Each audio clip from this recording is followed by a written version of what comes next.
Hello everyone. இன்றைக்கு நீங்க பார்த்துக்கிட்டு இருக்க ஒரு அற்புதமான, மிகவும் பழமையான சிவத்தலம். இது ரத்னகிரீஸ்வரர் அப்படின்னு சொல்றாங்க. ஐயர்மலைன்ற இடத்துல குளித்தலை பக்கத்துல இருக்கு, கரூர் மாவட்டத்துல. ஸோ இது 1000க்கு 100க்கும் மேற்பட்ட படிக்கட்டுகள் இருக்கு. ஸோ சரியாக எனக்கு தெரியவில்லை.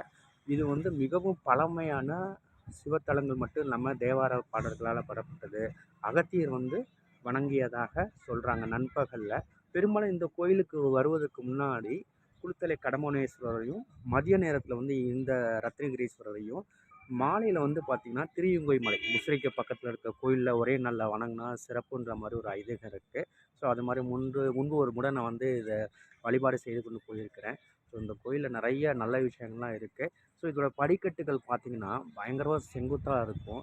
இந்த மலையில் ஏறுவதே பார்த்திங்கன்னா ஒரு சவாலான விஷயம். இப்போ பார்த்திங்கன்னா ரோப்கார்லாம் வச்சுருக்கிறாங்க, மற்ற பழனி வேறு வேறு மலை கோயில்கள் இருக்க மாதிரி. ஸோ இதில் படிக்கட்டில் ஏறி போய் இறைவனை வணங்குவதில் அது ஒரு சிறந்த என்ன சொல்கிறது, ஒரு பக்தி இருக்குது அப்படின்னு கூட சொல்லலாம். Thank you so much.